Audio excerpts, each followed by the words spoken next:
Hi, it's Susan Newman, aka Susie Brandtastic, and we're here at the Mod Cup Warehouse in Jersey City with Gary Van Meer and Malcolm Marsden from the sensational Country Blues Wonders.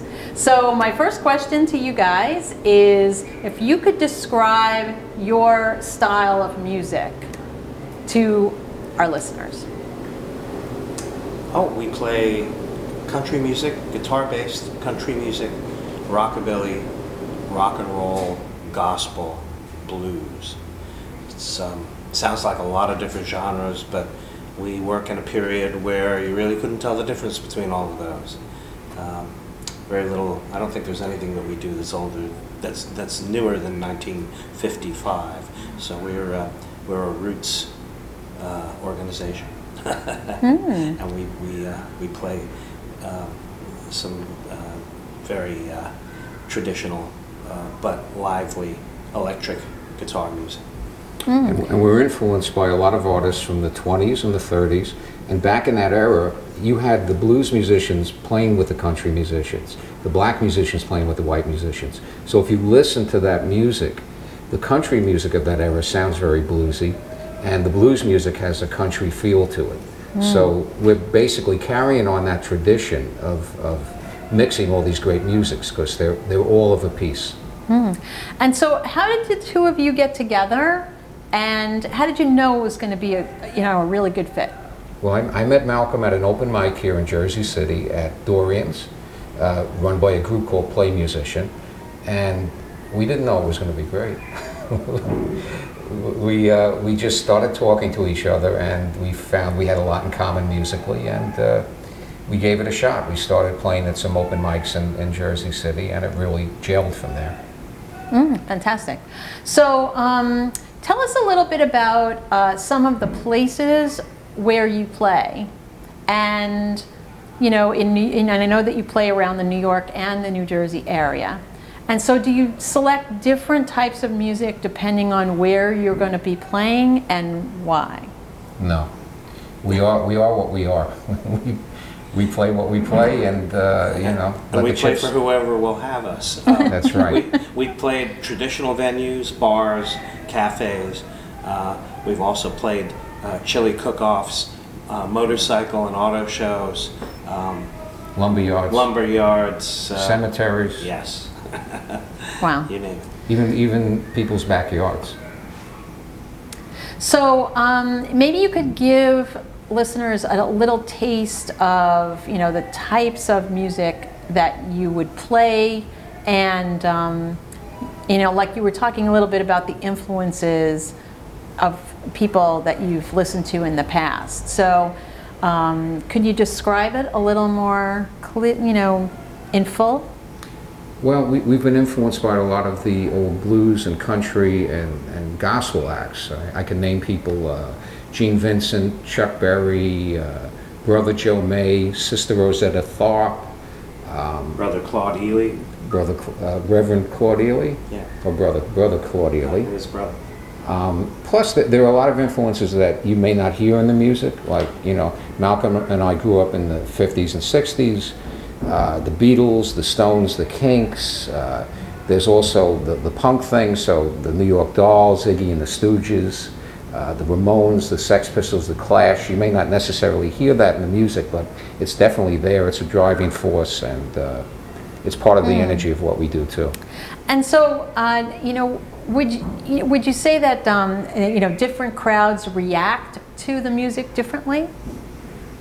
I think we sometimes in younger crowds they're a little puzzled because they haven't heard that kind of music. And even in older crowds are not used to hearing a music that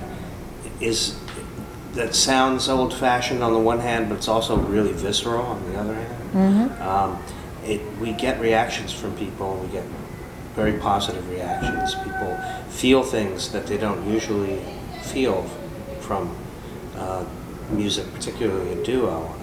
We make a lot of noise, the two guys, and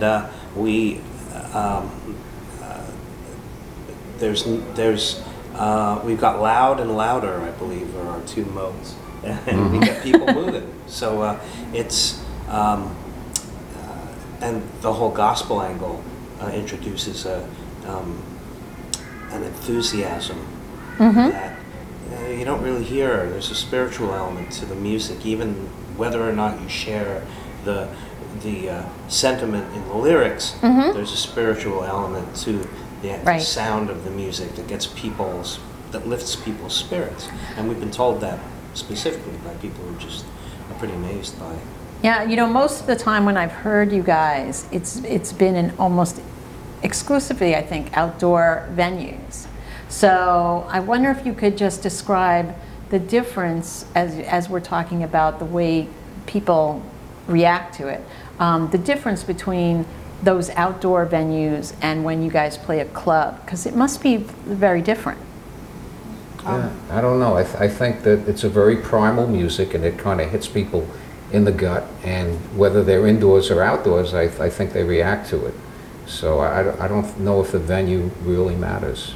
We played for church crowds, and just this past weekend we played a bikers convention, and everybody seems to have the same reaction. So how often do you start looking, or do you look for new music, and how do you know if it's going to work out with the way you play, or do you customize it so that it will be right for your group? You know, I think sometimes I'll just hear something and I know it's something that we should be doing. That just happened recently. I stumbled upon a song by a guy named Brother Claude Eli called Ain't No Grave Gonna Hold My Body Down. And the minute I heard it, I said, this is a sensational country blues wonder song. And I worked it out in a couple of days, and I got together with Malcolm, and he dug it, and you know, we rehearsed it a couple of times, and we're playing it now. There was also a situation where we were invited by a club in Brooklyn, the Way Station. They invited us to participate in the Salute to Sweetheart of the Rodeo by the Byrds, which was a groundbreaking album where they also went back to roots music, and they did country and gospel and some R&B related stuff that they turned into country. We were given 3 songs. We really didn't have a choice, did we?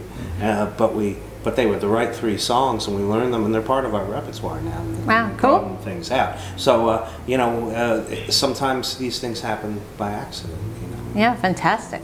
Happy accidents. Yeah. All right, so when are the next gigs coming up? Okay, I got my Well, list there's here. one tomorrow. No, not tomorrow. I'm sorry. No. Thursday. We're at the Way Station Thursday, September 25th at 9 p.m. This weekend, we're at the Hamilton Park Barbecue Festival on Saturday, September 27th at 2:30 p.m. Sunday, September 28th, we're at the We the People Constitution Day celebration. Right, That's here in Jersey City. At the right. Westminster Cemetery. Right, and Sunday night, we're at the Sidewalk Cafe in Manhattan, September 28th, 9 p.m. Station on Thursday, October 16th at 9 p.m. Mojo Lounge in Jersey City, Friday, October 24th. And we have a new venue, the Tara Hill Irish Tavern in Manhattan, Tuesday, October 28th at 9 p.m. And so where can listeners find you online? Okay, we have a Facebook page. We have many videos on YouTube. And they just search the sensational Country Blues Wonders. and they'll find you on Facebook. And we just YouTube. opened a Twitter account as well. Awesome. So. All right, thanks.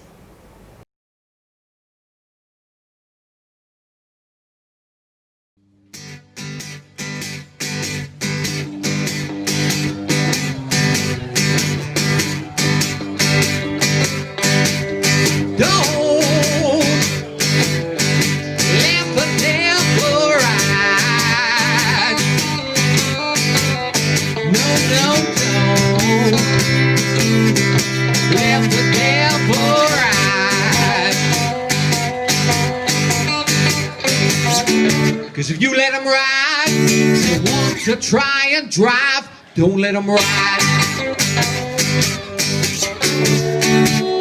Don't let them back you down. No, no, don't let them back you down. You let them flag you down, turn your soul around. Don't let them ride. Don't let them be your boss.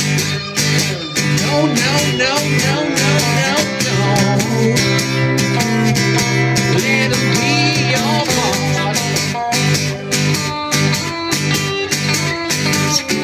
You let them be your boss. You make your soul be lost. Don't let them ride.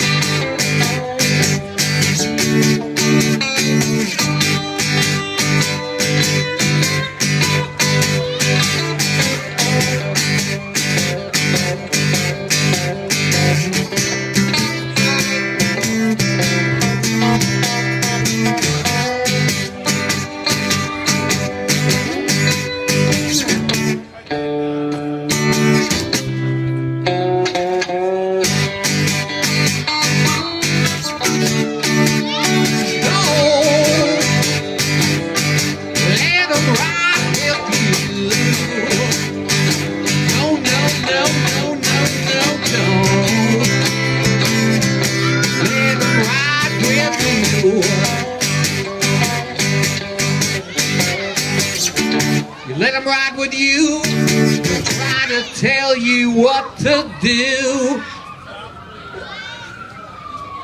Don't let them ride.